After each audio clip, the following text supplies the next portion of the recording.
بسم اللہ الرحمن الرحیم۔ صرف 5 منٹ کا مدرسہ قرآن و حدیث کی روشنی میں 158واں دن 8 جمادی الثانیہ۔ نمبر 1 اسلامی تاریخ۔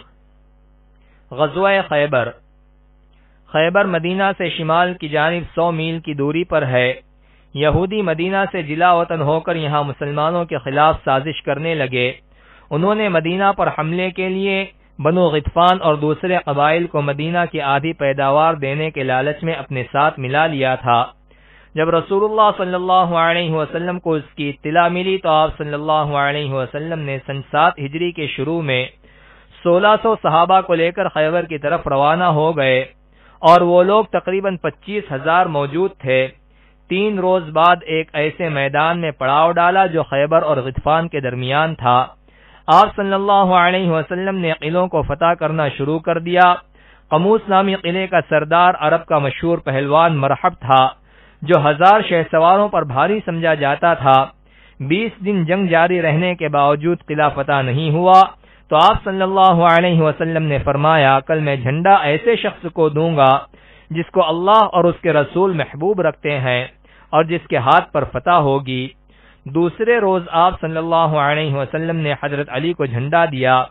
جب حضرت علی لشکر کو لے کر قلعے کے دروازے پر پہنچے تو مرحب نے حضرت علی کو دیکھ کر لڑنے کی دعوت دی تو پہلے ہی وار میں انہوں نے مرحب کو قتل کر دیا۔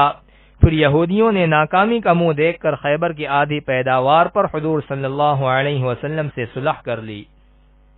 نمبر 2 حضور صلی اللہ علیہ وسلم کا معجزہ۔ تھوڑے سے چھہاروں میں برکت۔ رسول اللہ صلی اللہ علیہ وسلم نے حضرت عمر رضی اللہ عنہ کو حکم دیا کہ قبیلہ مزینہ کے 400 سواروں کو سفر میں کھانے کے لیے کچھ سامان دے دو۔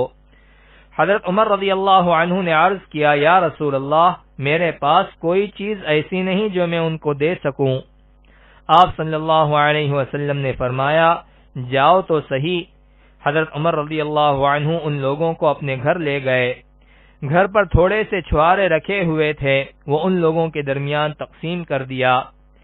حضرت نعمان بن مقرن رضی اللہ عنہ فرماتے ہیں، تقسیم کے بعد بھی چھوارے جتنے تھے اتنے ہی باقی رہے، ان میں کوئی کمی نہیں ہوئی۔ نمبر 3 ایک فرض کے بارے میں، پردہ کرنا۔ قرآن میں اللہ تعالی فرماتا ہے، اے عورتوں، تم اپنے گھروں میں ٹھہری رہا کرو اور دور جاہلیت کی طرح بے پردہ مت پھرو۔ فائدہ، تمام مسلمان عورتوں کے لیے ضروری ہے کہ جب کسی سخت ضرورت کے تحت گھر سے نکلیں تو اچھی طرح پردے کا اہتمام کرتے ہوئے باہر جائیں، کیونکہ پردہ کرنا تمام عورتوں پر فرض ہے۔ نمبر 4 ایک سنت کے بارے میں، صلاۃ التسبیح کی دعا۔ رسول اللہ صلی اللہ علیہ وسلم نے اپنے چچا عباس رضی اللہ عنہ کو صلاۃ التسبیح کی تعلیم دیتے ہوئے یہ دعا سکھائی، سبحان اللہ والحمد للہ ولا الہ الا اللہ واللہ اکبر۔ ترجمہ، اللہ کی ذات پاک ہے، تمام تعریفیں اللہ کے لیے ہیں اور اللہ کے علاوہ کوئی معبود نہیں، اللہ بہت بڑا ہے۔ نمبر 5 ایک اہم عمل کی فضیلت، اللہ کے لیے عاجزی اختیار کرنا۔ رسول اللہ صلی اللہ علیہ وسلم نے فرمایا، صدقے سے مال میں کمی نہیں ہوتی، عفو درگزر پر اللہ تعالی بندے کے عزت میں اضافہ فرماتا ہے، اور جو شخص اللہ تعالی کے لیے عاجزی اختیار کرتا ہے اللہ تعالی اس کو بلند مقام عطا کرتا ہے۔ نمبر 6 ایک گناہ کے بارے میں، ذلیل ترین لوگ۔ قرآن میں اللہ تعالی فرماتا ہے، جو لوگ اللہ اور اس کے رسول کی مخالفت کرتے ہیں تو یہی لوگ اللہ کے نزدیک بڑے ذلیل لوگوں میں داخل ہیں۔ نمبر 7 دنیا کے بارے میں، دنیاوی زندگی پر خوش نہ ہونا۔ قرآن میں اللہ تعالی فرماتا ہے، اللہ تعالی جس کو چاہتا ہے روزی میں کشادگی دیتا ہے اور جس کو چاہتا ہے تنگی کرتا ہے، اور یہ لوگ دنیا کی زندگی پر خوش ہوتے ہیں اور اس کے عیش و عشرت پر اتراتے ہیں، حالانکہ آخرت کے مقابلے میں دنیا کی زندگی ایک تھوڑا سا سامان ہے۔ نمبر 8 آخرت کے بارے میں، اہل جنت کی صفیں۔ رسول اللہ صلی اللہ علیہ وسلم نے فرمایا، اہل جنت کی 120 صفیں ہوں گی، ان میں 80 صفیں اس امت کی اور 40 باقی امتوں کی ہوں گی۔ نمبر 9، طب نبوی سے علاج۔